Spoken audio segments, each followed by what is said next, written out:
Hello students. बेटे हम lesson 6 कर रहे हैं। इसके हमने अभी तक 2 पार्ट देख लिए हैं। आज हम इसका तीसरा पार्ट करने जा रहे हैं। लेसन का नाम है भक्ति सूफी परंपराएं, धार्मिक विश्वासों में बदलाव और श्रद्धा ग्रंथ। इसके 2 पार्ट्स में हमने जो था भक्ति आंदोलन के बारे में पढ़ा था। हमने सेकंड पार्ट में लास्ट में देखा था कि भारत में इस्लाम कैसे आया था। हमने पढ़ा था कि 7/11 में मोहम्मद बिन कासिम ने भारत पर सिंध प्रांत पर अटैक किया था और उसे इस्लामी जगत का हिस्सा बना लिया था। फिर हमने ये पढ़ा कि जो अरब मुसलमान थे वो व्यापारी मालाबार तट यानी केरल के किनारे आकर बस गए थे। ये आए तो अरब कंट्री से थे, लेकिन उन्होंने यहाँ के जो लोकल कस्टम्स थे उनको अडॉप्ट कर लिया था। जैसे उन्होंने यहाँ की लोकल लैंग्वेज मलयालम को सीख लिया था और उन्होंने यहाँ के स्थानीय नियम जैसे मातृगृहता को अपनाया था। पहले हम ये मैप में देखते हैं कि वो कैसे आए। लेसन 6 है sense of Islam and Sufism. इसका आज हम थर्ड पार्ट देखने जा रहे हैं और हम ये मैप देखते हैं कि ये अरेबिया से, अरेबियन कंट्री से ये मुसलमान आए थे और ये इंडिया में सबसे पहले केरल में मालाबार कोस्ट पर आकर बसे थे और यहाँ की उन्होंने लोकल लैंग्वेज यानी मलयालम को अडॉप्ट किया था।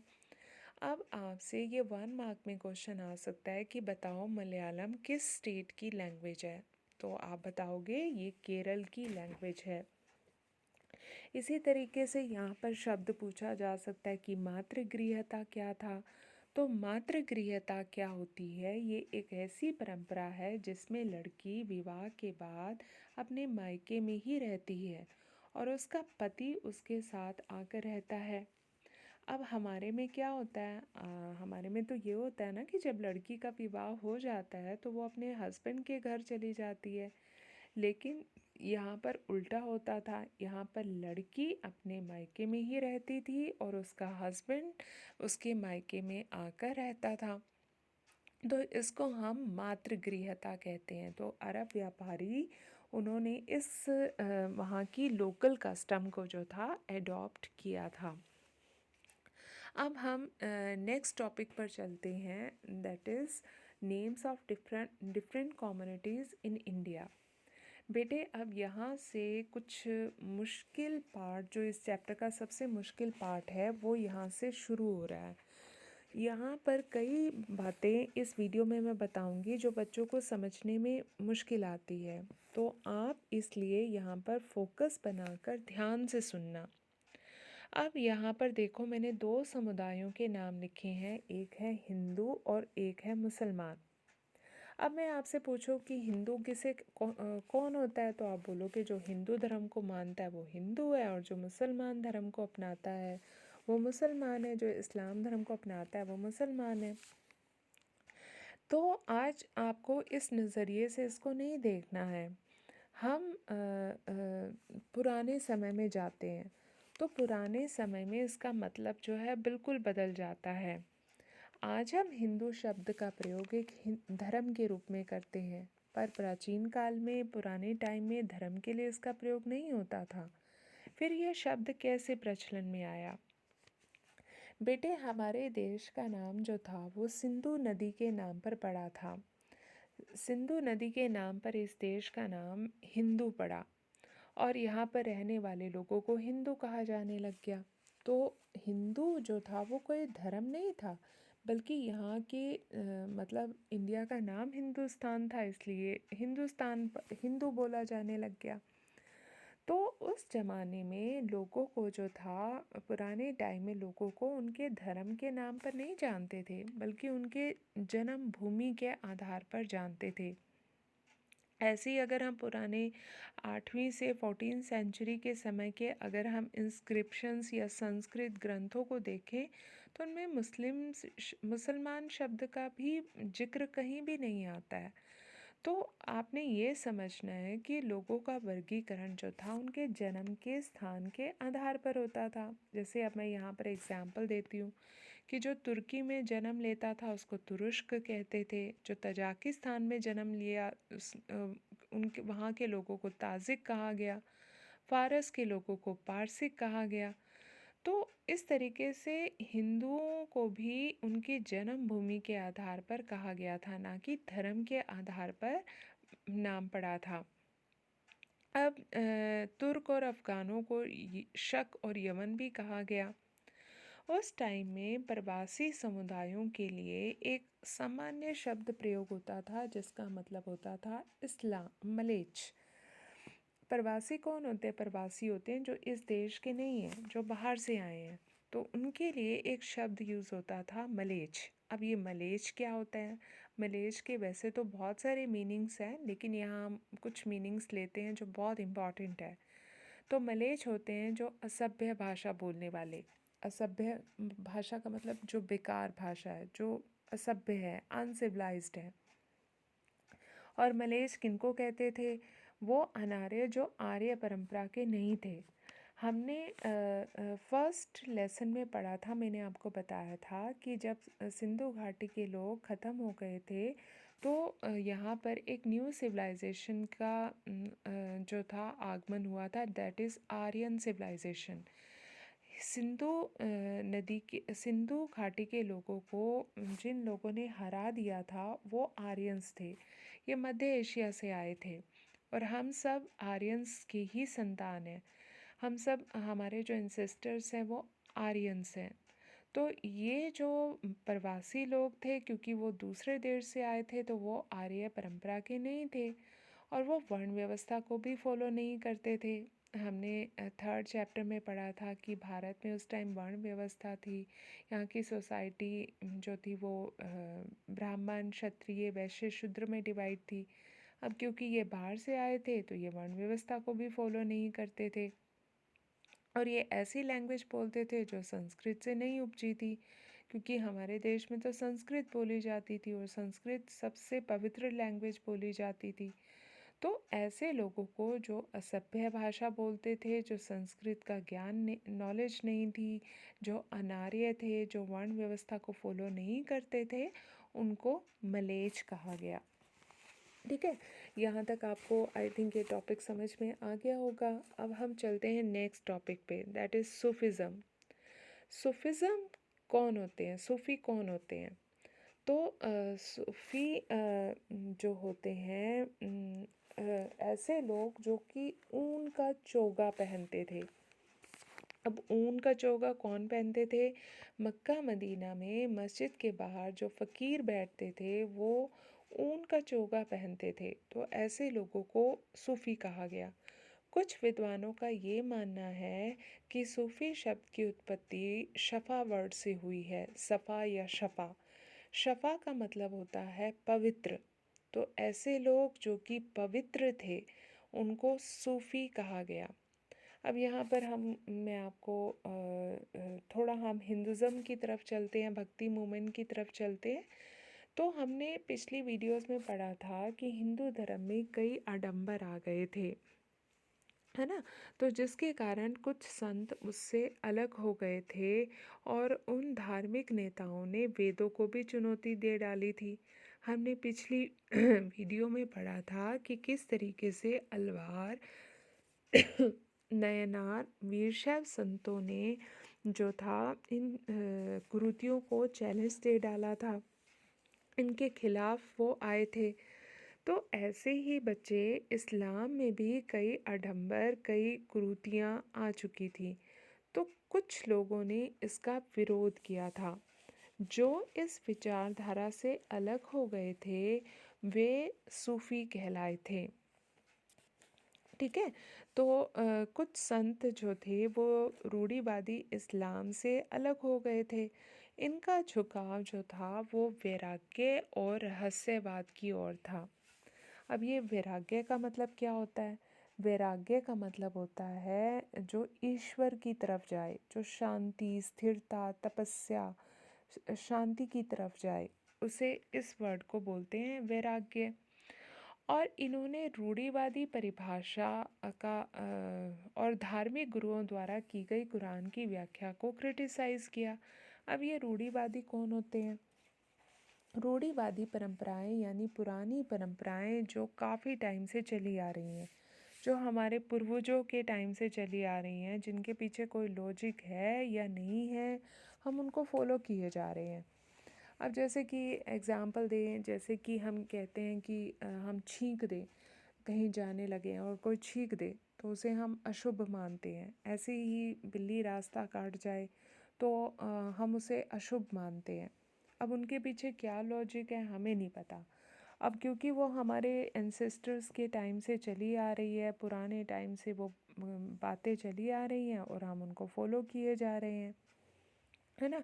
तो ऐसे को हम रूढ़िवादी परंपराएं कहते हैं। तो इस तरीके से इस्लाम में भी कुछ पुरानी रूढ़ियाँ चली आ रही थी। तो कुछ नेता लोगों ने इन रूढ़ियों से अलग हो गए थे और उन्होंने जो इस्लाम की धार्मिक गुरुओं ने व्याख्या की थी उस व्याख्या को भी मानने से इनकार कर दिया और उन्होंने अपने अनुभवों के आधार पर जो थी कुरान की व्याख्या की। ठीक है। तो ऐसे लोगों को जो था सूफ़ी कहा गया। उन्होंने मुक्ति की प्राप्ति के लिए अल्लाह की भक्ति और उनके आदेशों के पालन पर बल दिया और उन्होंने पैगंबर मोहम्मद को इंसानी कामिल बताया। अब यहाँ 1 मार्क में क्वेश्चन आ सकता है कि पैगंबर मोहम्मद को क्या कहा और इंसानी कामिल का क्या मतलब होता है। तो इंसानी कामिल का मतलब होता है परफेक्ट ह्यूमन बीइंग, यानी अल्लाह का सबसे नज़दीक का बंदा, सबसे पवित्र बंदा। तो उन्होंने पैगंबर मोहम्मद का जो था अनुसरण करने की, उनको फॉलो करने की बात कही और उन्होंने कुरान की व्याख्या अपने निजी अनुभवों के आधार पर की। अब यहाँ पर हम अगला टॉपिक लेते हैं, दैट इज़ खानकाहा और सिलसिला।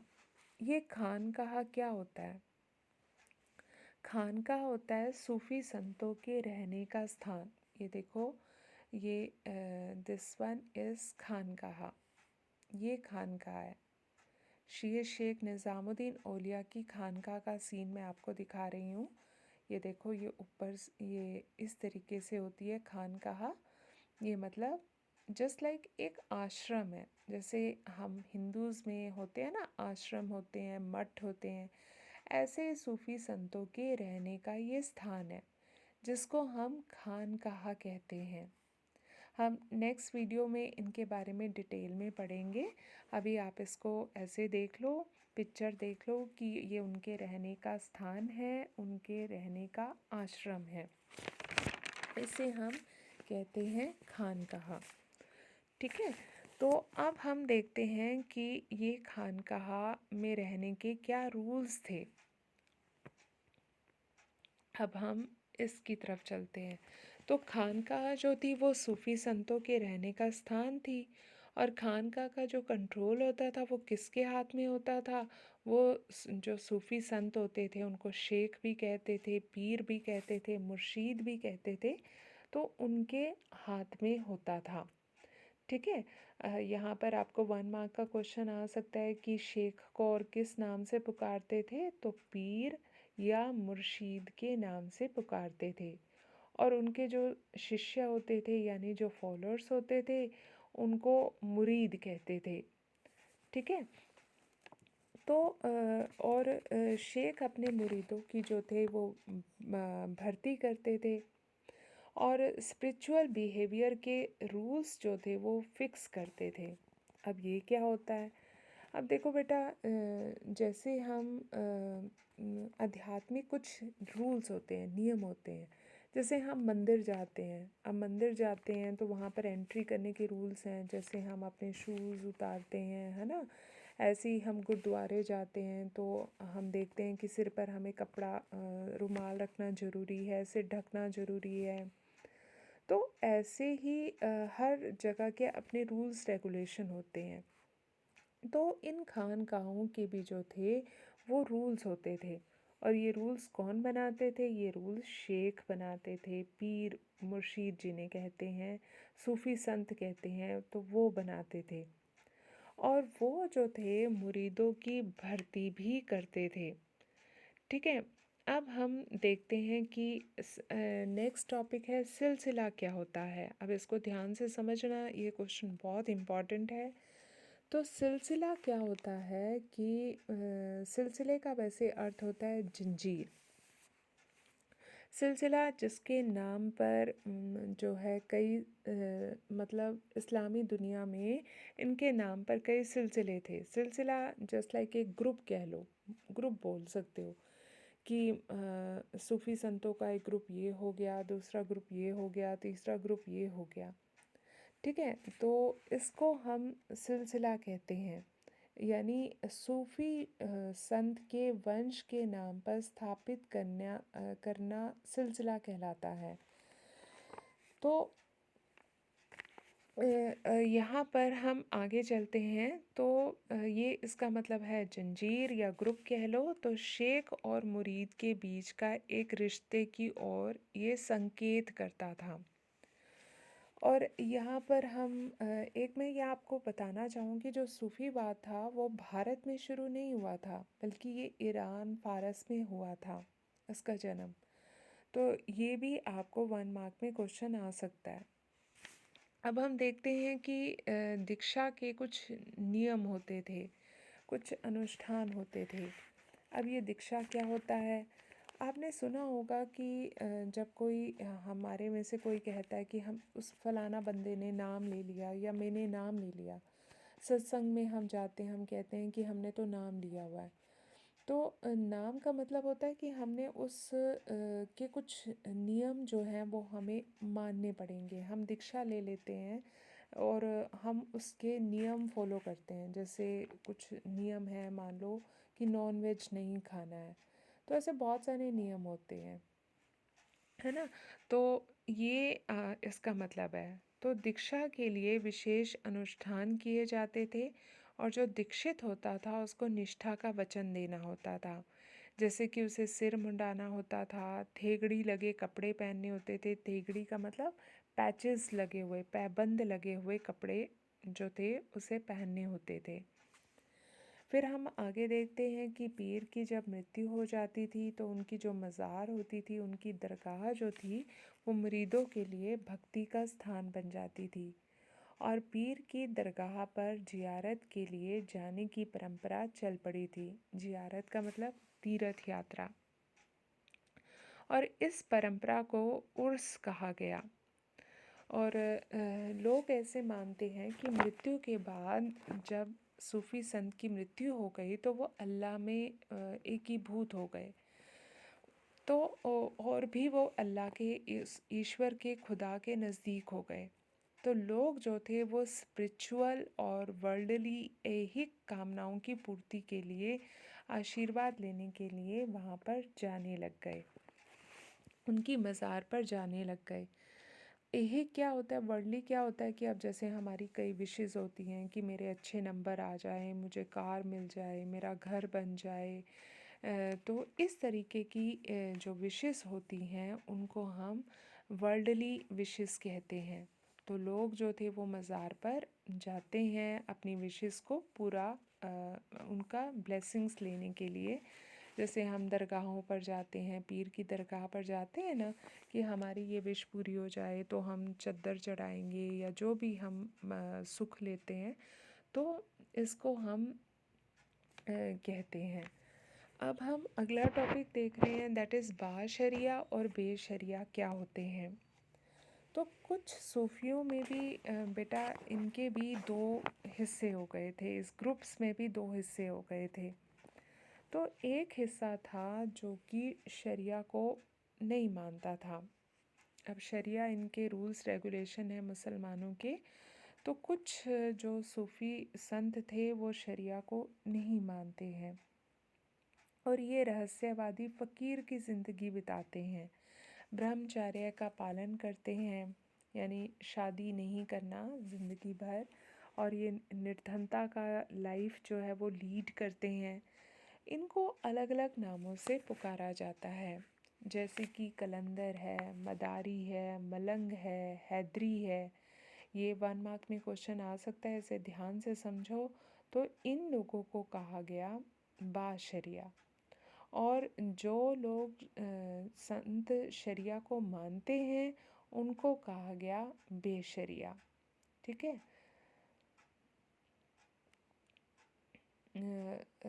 यानी कि जो फॉलो करते हैं उन्हें बाशरिया कहा गया और जो फॉलो नहीं करते हैं उनको बेशरिया कहा गया।